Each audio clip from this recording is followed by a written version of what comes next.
अस्सलाम everyone, welcome to my channel ideas and GK with Danish. जैसा कि आपको पता है कि हमारा एक सिलसिला फेमस पर्सनालिटीज़ का चल रहा है, जिसके हवाले से 6 एपिसोड जो हैं हम आप तक कर चुके हैं, जो कि आपको चैनल की प्लेलिस्ट में फेमस पर्सनालिटीज़ के नाम से प्लेलिस्ट मौजूद है। वहाँ से आप एक्सेस कर सकते हैं और होपफुली आपने अभी तक देख ली होंगी, और अगर आपने नहीं देखी तो इसका लिंक आपको इस डिस्क्रिप्शन में मिल जाएगा। वहाँ से पहले वो 6 की 6 वीडियोज़ देख लें, उसके बाद फिर 7th वीडियो आपको फर्दर और क्लैरिफाई करेगी। So let's start. आज का जो हमारा टॉपिक है वो फिरोज़ खान नून साहब के हवाले से, जो पाकिस्तान के 7th प्राइम मिनिस्टर थे, और उनका एक लीदी किरदार था। उनको बाबाए गवादर भी कहा जाता है, क्योंकि गवादर की जो एक्सेशन है पाकिस्तान के साथ, उसमें एक बहुत कलीदी किरदार फिरोज़ खान नून साहब का मिलता है। और इनकी जो वाइफ थी वकारुनिसा नून, उनकी डिप्लोमेसी का बड़ा कलीदी रोल था। और गवादर की इंपॉर्टेंस आज की पाकिस्तान में तो किसी से ढकी छुपी नहीं है। पाकिस्तान की जो स्ट्रेटेजिक सिग्निफिकेंस हो, पाकिस्तान का सेंट्रल एशिया के साथ कनेक्टिविटी का ताल्लुक हो, या रूस का एक्सेस टू वार्म सी हो, उसके हवाले से पाकिस्तान की सिग्निफिकेंस हो, या पाकिस्तान का सीपेक का रूट के हवाले से सिग्निफिकेंस हो, तो गवादर एक पैरामाउंट हैसियत रखता है। और गवादर पाकिस्तान को दिलवाने वाला है जिस हस्ती का नाम है, उनका नाम फिरोज खान नून है। So moving towards next slide. सबसे पहले मैं उनकी इस कोट से स्टार्ट करना चाहूंगा, जो फिरोज खान नून साहब का कोट था कि the well being and empowerment of the common people should be at the four front of our policies. मतलब अगर इसको फ्रेज किया जाए कि जो आपकी पॉलिसीज, गवर्नमेंटल पॉलिसीज होनी चाहिए, वो सारी की सारी जो है वो आपकी जो है वो बॉटम अप अप्रोच को फॉलो किया जानी चाहिए। मतलब द मासेस की जो इंटरेस्ट है उनको इन केटर फॉर करना चाहिए as compared to the elite one. तो मासेस के इंटरेस्ट को केटर फॉर करने के लिए आपकी पॉलिसीज को उस हिसाब से बनाना चाहिए। तो ये अगर हम देखें, और ये आज के हमारे जितने भी अशराफिया है, तबका है, हमारे सियासतदान है, और जो भी साहिब इक़्तिदार लोग हैं, और जिनका भी फैसला साजी में अहम किरदार है, अगर वो इसको फोकस करें तो पाकिस्तान में जो कार्टेल का मसला है, पाकिस्तान में जो होर्डिंग का मसला है, अगर पॉलिसीज फ्रेमवर्क ही हमारा इस तरह से बने कि मासिस का इंटरेस्ट फॉरमोस्ट हो, तो हमारे जितने काफ़ी जो इश्यूज हैं वो सारे सॉल्व हो सकते हैं। और इसको आप गवर्नेंस के अंदर और मुख्तलिफ इश्यूज के अंदर भी आप इस कोड को कोट कर सकते हैं। नो, फर्स्ट ऑफ ऑल उनका बर्थ एंड फैमिली बैकग्राउंड, तो जी एक फ्यूडल स्ट्रॉन्ग फैमिली से पॉलिटिकल लेगेसी थी, उससे ताल्लुक था इनका। और इनकी पैदाइश जो है मई 7 1893 को नूरपुर नून गांव में हुई, सरगोदा पंजाब से। और इनके फादर का नाम मौलवी नूरुद्दीन था, जो कि क्लोज एसोसिएट थे सर सैयद अहमद खान के। और पैटर्नल ग्रैंडफादर जो हैं सरदार रुस्तम खान, मतलब ननिहाल साइड से, ददियाल साइड से जो इनके ग्रैंडफादर हैं, दादा जो हैं इनके, वो सरदार रुस्तम खान थे। और उनका बड़ा एक इन्फ्लुएंशियल रोल था इन द ब्रिटिश सर्कल। और यही बाद में अगर चलें तो इनका करियर भी यूनियनिस्ट पार्टी से स्टार्ट होता है, और उसके बाद इनका ब्रिटिश वॉर कैबिनेट में भी एक अहम रोल था। तो इस वजह से, पॉलिटिकल लेगेसी की वजह से भी ब्रिटिश सर्कल में फिरोज खान बड़ी एक इंपॉर्टेंस रखते थे। और इसी वजह से इस चीज़ को भी इन्होंने गवर्नर के एक्सेशन की तरफ में अपनी डिप्लोमेसी के टाइम पे और गवर्नर के एक्सेशन के टाइम पर बहुत कैच करवाया। इनका जो इन्फ्लुएंस था, इनसे इन्होंने अपने इन्फ्लुएंस की वजह से पाकिस्तान को काफ़ी फायदा दिलवाया था। Now moving towards next slide. Educational details का ताल्लुक है तो ये एचिसनियन थे भाई, और इनके एजुकेशन जो है वो लाहौर से इन्होंने हासिल की, अर्ली एजुकेशन सारी। और एचिसन कॉलेज से इनका जो है वो एफ एस सी था। उसके बाद फिर बैचलर डिग्री इन्होंने लॉ से जो है वो कैम्ब्रिज यूनिवर्सिटी से यूनाइटेड किंगडम से की, और लॉ का ग्रिप होने की वजह से। और इसके अलावा हिस्ट्री की में bachelor of arts university of Oxford से किया। तो हिस्ट्री और लॉ में ग्रिप होने की वजह से बाद में इनको पॉलिटिकल कैरियर में काफ़ी यूजफुल रहा इनके लिए ये चीज़।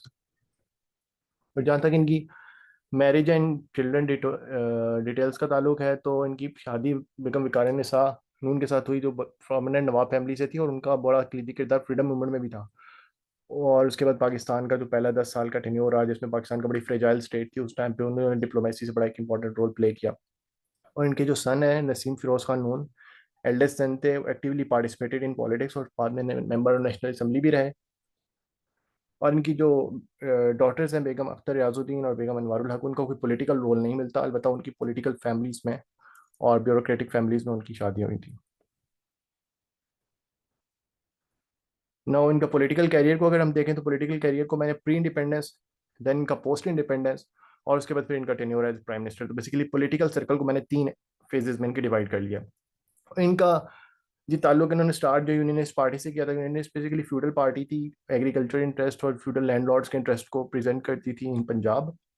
और ब्रिटिश के काफ़ी क्लोज समझी जाती थी, सरदार सिकंदर हयात हों, सरदार खिदर हयात हों, या फिरोज खान नून हो। तो इनका एक बड़ा इंपॉर्टेंट रोल था, और ब्रिटिश सर्कल में अच्छा समझे जाते थे। और पंजाब के अंदर यूनियनिस्ट पार्टी ही इलेक्शन जीतती रही थी टिल 1945-46 के इलेक्शंस में।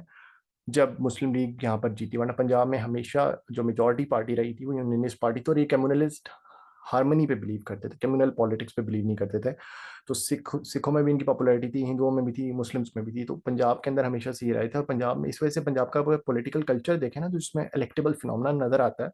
अगर उसके हम पीछे लेके जाएं तो उसको हम ट्रेस बैक कर सकते हैं फ्रॉम प्री इंडिपेंडेंस एरिया, क्योंकि इधर पार्टी पॉलिटिक्स से ज्यादा कुछ फ्यूडल लैंडलॉर्ड्स थे, वो पूरी पॉलिटिक्स को मतलब लाइक मनूवर करते थे, पॉलिटिक्स को चलाते थे, और वो ब्रिटिश के पेट्रनेज में काम करते थे।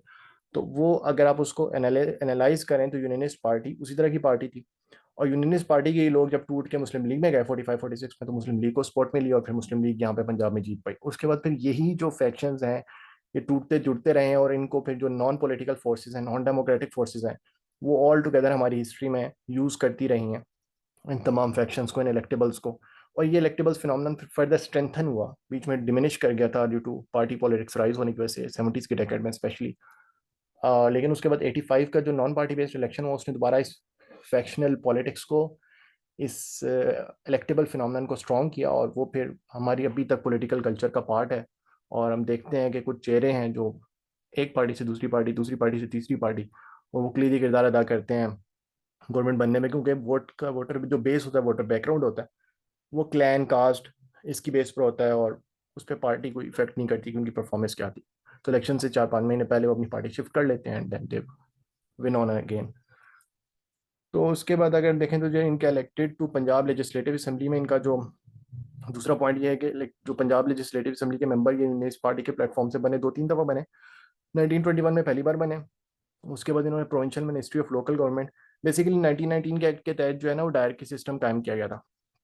तो कुछ सब्जेक्ट्स थे जो ट्रांसफर्ड सब्जेक्ट थे, कुछ सब्जेक्ट्स जो रिजर्व सब्जेक्ट्स थे।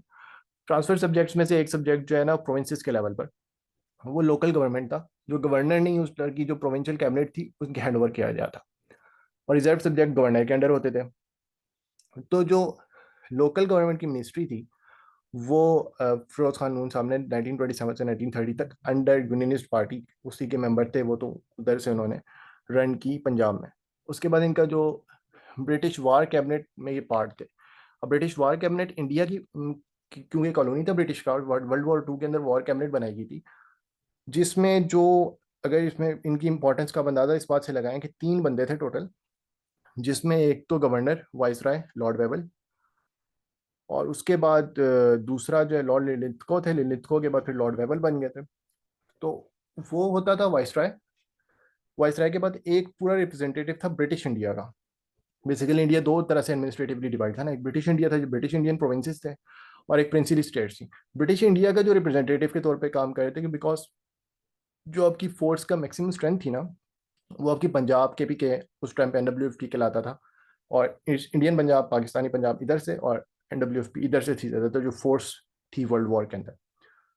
तो इस वजह से ब्रिटिश वॉर कैबिनेट के एक सरदार हरी सिंह, जो कि रूलर था कश्मीर की स्टेट का, और दूसरे फिरोज खान नून, और एक लॉर्ड वेबल और लॉर्ड लिथगो से पहले। तो ये ब्रिटिश वॉर कैबिनेट का पार्ट थे।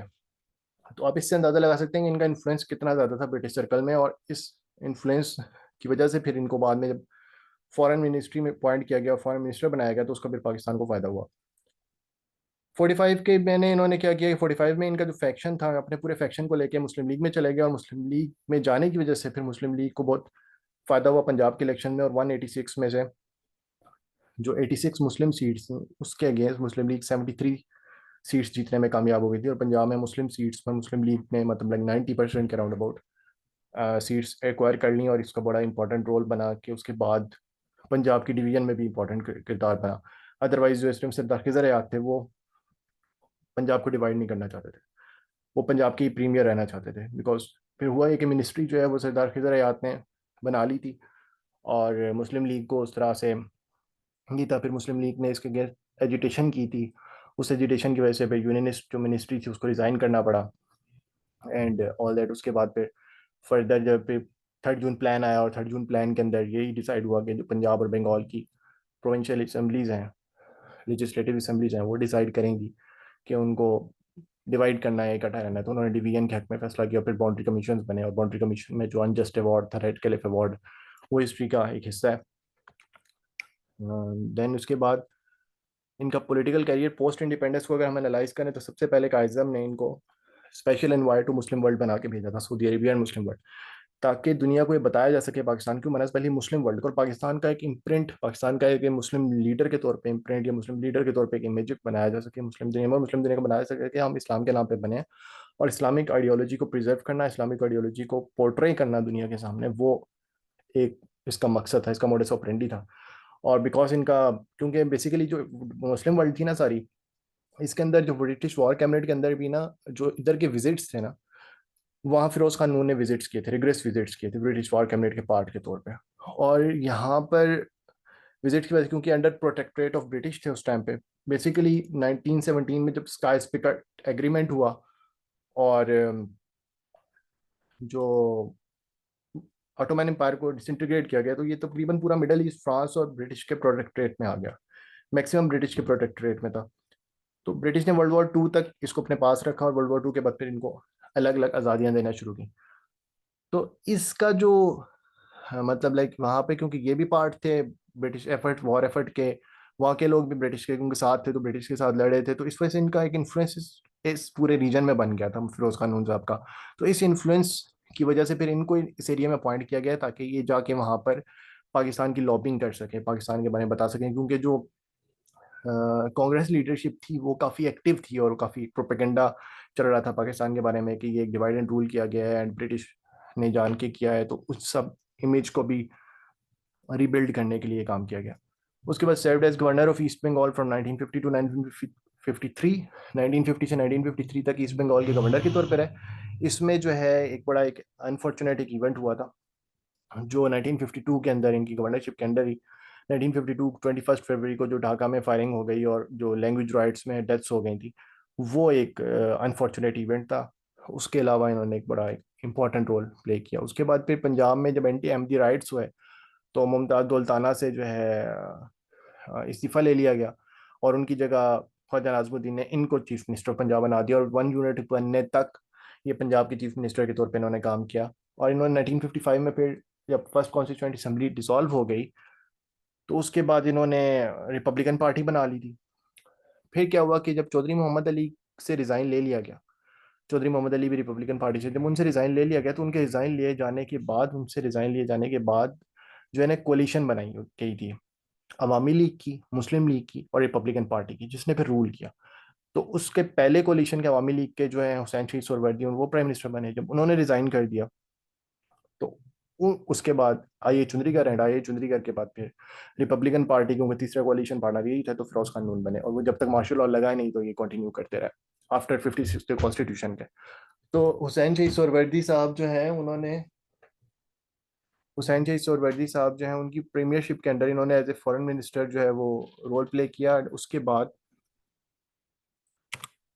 जब उनका रिजिग्नेशन हो गया, राई चुंदरीगढ़ का रिजिग्नेशन हो गया, तो उसके बाद इनका कोalition जो है become being the third partner of the कोalition government, ये प्राइम मिनिस्टर बन गया। उसके बाद इन्होंने सेवरल पॉलिसी रिफॉर्म्स किए थे, economic administrative social and agriculture reforms में। बेसिकली अगर देखा जाए तो जो सारा टेन्योर था ना आपका हुसैन शहीद सोहरावर्दी साहब का, वहाँ पर एक सीनियर मिनिस्टर भी थे ये और साथ साथ फॉरेन मिनिस्टर भी थे, तो तकरीबन तमाम पॉलिसी, अगर आपने हुसैन शहीद सोहरावर्दी साहब की वीडियो देखी हुई है, पहले मैं वीडियो उस पर कर चुका हूँ सेपरेटली, तो उस वीडियो को अगर आप एनालाइज करें, उसको अगर आप देखें, तो हुसैन शहीद सोहरावर्दी साहब का जो सारा एनालिसिस था, सारा उनके वर्क्स थे, उसके पीछे जो ब्रेन चाइल्ड था उस आपका फिरोज खान नून ही थे। मैंने उनके की एडवाइजर्स में से एक से थे। तो कोलिशन गवर्नमेंट की पॉलिसीज थी, तो उन्हीं पॉलिसीज का कंसिस्टेंसी हमें यहाँ पे भी मिलती है। तो इकोनॉमिक में भाई फॉरेन डायरेक्ट इन्वेस्टमेंट को करने के लिए लिबरलाइज करने की कोशिश की, एडमिनिस्ट्रेटिव में डिसेंट्रलाइजेशन की बात की, सोशल एंड एग्रीकल्चर सेक्टर में रिफॉर्म की, एग्रीकल्चर रिफॉर्म्स की बात की ताकि एग्रीकल्चर सेक्टर को बूस्ट किया जा सके। और इनका जो सबसे की स्टेप था, जो इनका मतलब instrumental step, basically short tenure था, पॉलिटिकल इंस्टेबिलिटी थी। 1951 से लेके 58 तक पाकिस्तान ने 6 पीएम्स देखे, और 1956 से 58 तक 3 पीएम्स देखे 2 साल में।